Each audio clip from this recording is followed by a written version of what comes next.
خاموشوں کی جلد اول قسط 6 حصہ 1 ام ارارہ کا اغوا جون 1171 کے مصر کی گرمی میں جلتے ایک روز خلیفہ العاضد کے قاصد نے صلاح الدین ایوبی کو پیغام پہنچایا کہ خلیفہ یاد فرما رہے ہیں۔ سلطان کے تیور بدل گئے۔ قاصد سے کہا خلیفہ کو بعد السلام کہنا، کچھ بہت ضروری کام ہے تو میں آؤں گا، ورنہ مجھے ذرا بھی فرصت نہیں۔ میرے سامنے جو کام پڑے ہیں وہ حضور کے دربار میں حاضری سے زیادہ اہم ہے۔ قاصد چلا گیا۔ سلطان ایوبی بے چینی سے ٹہلنے لگا۔ وہ فاطمی خلافت کا دور تھا۔ مصر میں العاضد خلیفہ تھا۔ اس دور کا خلیفہ بادشاہ ہوتا تھا۔ جمعہ کے خطبے میں ہر مسجد میں خدا اور رسول صلی اللہ علیہ وسلم کے بعد خلیفہ کا نام لیا جاتا تھا۔ عیش و عشرت کے سوا ان لوگوں کے پاس کوئی کام نہ تھا۔ اگر نور الدین جنگی اور صلاح الدین ایوبی نہ ہوتے یا وہ بھی دوسرے عمراء وزراء کی طرح ایمان فروش ہوتے تو اس دور کے خلیفوں نے تو سلطنت اسلامیہ کو بیچ ہی کھایا تھا۔ العاضد بھی ایسا ہی ایک خلیفہ تھا۔ صلاح الدین ایوبی مصر میں گورنر بن کر آیا تو شروع میں خلیفہ نے اسے کئی بار بلایا تھا۔ سلطان سمجھ گیا خلیفہ اسے صرف اس خبت میں بلاتا ہے کہ حاکم ایوبی نہیں خلیفہ ہے۔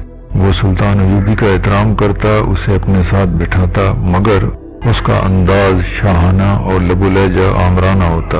اس نے سلطان ایوبی کو جب بھی بلایا بلا مقصد بلایا اور رخصت کر دیا۔ صلیبیوں کو بحر روم میں شکست دینے اور سودانی فوج کی بغاوت کو ختم کرنے کے بعد صلاح الدین نے خلیفہ کو ٹالنا شروع کر دیا تھا۔ خلیفہ کے مال کی بےہودہ شان و شوکت نے اس کے سینے میں آگ لگا رکھی تھی، جہاں کھانے پینے کے برتن سونے کے تھے، شراب کی سراہی اور پیالوں میں ہیرے جڑے ہوئے تھے۔ حرم لڑکیوں سے بھرا پڑا تھا، ان میں عربی، مصری، مراکشی، سودانی اور ترک لڑکیوں کے علاوہ عیسائی اور یہودی لڑکیاں بھی تھیں۔ یہ اس قوم کا خلیفہ تھا جسے ساری دنیا میں اللہ کا پیغام پھیلانا تھا اور جسے دنیا کفر کی محیط جنگی قوت کا سامنا تھا۔ خلیفہ کا ذاتی حفاظتی دستہ سودانی حبشیوں اور قبائلیوں پر مشتمل تھا جن کی وفاداری مشکوک تھی، حتیٰ کہ سودان کی باغی اور برطرف فوج کے کماندار اور نائب سالار خلیفہ کے دربار میں خصوصی حیثیت کے مالک تھے۔ ایوبی کی ہدایت پر علی نے قصر خلافت میں نوکروں اور دیگر کام کرنے والوں کے بیس میں اپنے جاسوس بھیج دیے تھے۔ خلیفہ کے حرم کی 2 عورتوں کو بھی اعتماد میں لے کر جاسوسی کے فرائض سونپے گئے تھے۔ ان جاسوسوں کی اطلاعات کے مطابق خلیفہ سودانی کمانداروں کے زیر اثر تھا۔ وہ 60-65 سال کی عمر کا بوڑھا تھا جو خوبصورت عورتوں کی محفل میں خوش رہتا۔ اس کی اسی کمزوری سے صلاح الدین ایوبی کے مخالفین فائدہ اٹھا رہے تھے۔ 1171 کے دوسرے تیسرے مہینے میں خلیفہ کے حرم میں ایک جوان اور غیر معمولی حسین لڑکی کا اضافہ ہوا تھا۔ حرم کی جاسوس عورتوں نے علی بن سفیان کو بتایا عربی لباس میں ملبوس 3-4 آدمی خلیفہ کے لیے بہت سے تحفے لائے تھے۔ یہ لڑکی بھی انہی نے بطور تحفہ لائی تھی۔ اس کا نام ام ارارہ بتایا گیا تھا۔ اس کی خوبی یہ تھی کہ خلیفہ العاضد پر اس نے جادو سا کر دیا تھا۔ بہت چالاک اور ہوشیار لڑکی تھی۔ سلطان ایوبی کو قصر خلافت کی ان تمام خرافات کا علم تھا، مگر حکومت پر اس کی گرفت ابھی اتنی مضبوط نہیں ہوئی تھی کہ وہ خلیفہ کے خلاف کوئی کارروائی کر سکتا۔ پہلے والے گورنر اور امیر خلیفہ کے سامنے جھکے رہتے۔ تبھی مصر بغاوتوں کی سرزمین بن گیا تھا۔ وہاں اسلامی خلافت تو تھی مگر اسلام کا پرچم سرنگوں ہوتا جا رہا تھا۔ فوج سلطنت اسلامیہ کی تھی مگر شہری حکومت کی باغ ڈور بھی سودانی جرنیلوں نے لے رکھی تھی اور ان کا رابطہ صلیبیوں کے ساتھ تھا۔ انہی کی بدولت قاہرہ اور اسکندریہ میں عیسائی کنبے آباد ہونے لگے تھے جن میں جاسوس بھی تھے۔ ایوبی نے سودانی فوج کو تو ٹھکانے لگا دیا تھا، لیکن ابھی کچھ سودانی جرنیل موجود تھے جو کسی بھی وقت خطرہ بن سکتے تھے۔ قصر خلافت میں ان کا اثر و رسوخ تھا۔ سلطان ایوبی خلافت کی تئیس پرست گدی کو اس ڈر سے نہیں چھیڑنا چاہتا تھا کہ خلافت کے متعلق کچھ لوگ جذباتی تھے اور کچھ خلیفہ کے حمایتی۔ ان میں خوش آمدیوں کے ٹولے کی اکثریت تھی جن میں وہ اعلیٰ حکام بھی تھے جو مصر کی عمارت کی توقع لگائے بیٹھے تھے جو ایوبی کو مل گئی تھی۔ ان حالات میں جہاں ملک جاسوسوں غداروں سے بھرا پڑا تھا اور صلیبیوں کے جوابی حملے کا خطرہ بھی تھا، ایوبی خلافت کے پروردہ ان اعلیٰ و ادنیٰ حکام کو اپنا دشمن نہیں بنانا چاہتا تھا۔ مگر جون 1171 کے ایک روز جب خلیفہ نے اسے بلایا تو اس نے اسے صاف انکار کر دیا تھا۔ اس نے دربان سے کہا، علی بن سفیان، بہاؤالدین شداد، عیسیٰ الحقاری، فقیہ اور الناصر کو جلدی سے بلاؤ۔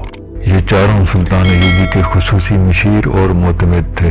سلطان ایوبی نے انہیں کہا، ابھی خلیفہ کا قاصد مجھے بلانے آیا تھا، میں نے انکار کر دیا۔ میں نے آپ کو یہ بتانے اور رائے لینے کے لیے بلایا ہے کہ میں جمعہ کے خطبہ سے خلیفہ کا نام نکلوا رہا ہوں۔ شداد نے کہا، یہ اقدام ابھی قبل از وقت ہوگا، خلیفہ کو لوگ پیغمبر سمجھتے ہیں، رائے عامہ ہمارے خلاف ہو جائے گی۔ سلطان نے کہا، ابھی تو لوگ اسے پیغمبر سمجھتے ہیں، کچھ ہی عرصے میں اسے خدا سمجھنے لگیں گے۔ اسے پیغمبری اور خدائی دینے والے ہم لوگ ہی ہیں، جو خطبے میں اس کا نام خدا اور رسول اکرم صلی اللہ علیہ وسلم کے ساتھ لیتے ہیں۔ کیوں عیسیٰ فقیہ، آپ کیا مشورہ دیتے ہیں؟ عیسیٰ الحقاری فقیہ نے جواب دیا، میں آپ کی تائید کرتا ہوں، کسی بھی مسلمان کو خطبے میں کسی کا نام برداشت نہیں کرنا چاہیے، وہ بھی ایسا جو شراب، عورت اور ہر طرح کے گناہ کا شہدائی ہے۔ یہ الگ بات ہے کہ صدیوں سے خلیفہ کو پیغمبروں کا درجہ دیا جا رہا ہے۔ میں چونکہ شہری اور مذہبی امور کا ذمہ دار ہوں، اس لیے اس پر رائے نہیں دے سکتا کہ سیاسی اور فوجی لحاظ سے آپ کے فیصلے پر کیا رد عمل ہوگا۔ شداد نے کہا، رد عمل شدید ہوگا اور ہمارے خلاف ہوگا۔ اس کے باوجود میں یہی مشورہ دوں گا، یہ بدعت ختم ہونی چاہیے، یا خلیفہ کو پکا مسلمان بنا کر لوگوں کے سامنے لایا جائے، جو مجھے ممکن نظر نہیں آتا۔ علی سے بہتر رائے عامہ بارے کون جان سکتا تھا، جس نے ملک میں جاسوسوں کا جال بچھا رکھا تھا؟ اس نے کہا، عام لوگوں نے خلیفہ کی کبھی شکل ہی نہیں دیکھی، وہ العزت کے نام سے نہیں، سلطان ایوبی کے نام سے واقف ہیں۔ مجھے مصدقہ اطلاعات سے یقین ہے کہ آپ کے 2 سالہ دور عمارت میں لوگوں کی ایسی ضروریات پوری ہو گئی ہیں جن کے متعلق انہوں نے کبھی سوچا بھی نہ تھا۔ شہروں میں مطب بھی نہ تھے جہاں مریضوں کو داخل کر کے علاج کیا جا سکتا، لوگ معمولی بیماریوں سے مر جاتے تھے۔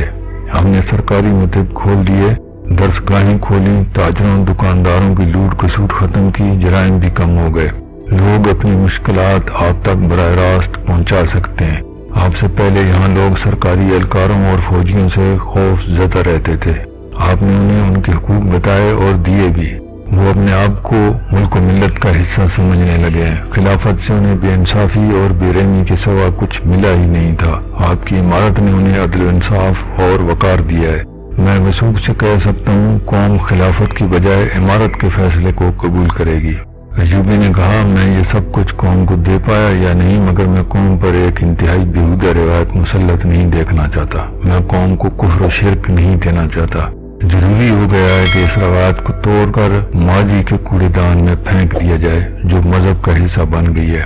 اگر یہ روایت قائم رہی تو ہو سکتا ہے کل پرسوں میں بھی اپنا نام خطبے میں شامل کر دوں۔ دیے سے دیا جلتا ہے، لیکن میں اس دیے کو بجھا دینا چاہتا ہوں جو شرک کی آگ کو آگے چلا رہا ہے۔ قصر خلافت بدکاری کا اڈا بنا ہوا ہے۔ خلیفہ اس رات بھی شراب پیے حرم کے حسن میں بدمست پڑا تھا جس رات سوڈانی فوج نے ہم پر حملہ کیا تھا۔ اگر میری چال ناکام ہو جاتی تو مصر سے اسلام کا پرچم اتر جاتا۔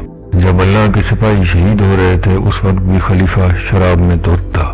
میں اسے احکام کے مطابق بتانے گیا کہ سلطنت پر کیا طوفان آیا تھا اور ہماری فوج نے اس کا دمخم کس طرح توڑا ہے، تو اس نے مست سانڈ کی طرح جھوم کر کہا تھا، شاباش، ہم بہت خوش ہوئے، ہم تمہارے باپ کو خصوصی قاصد کے ہاتھ مبارکباد اور انعام بھیجیں گے۔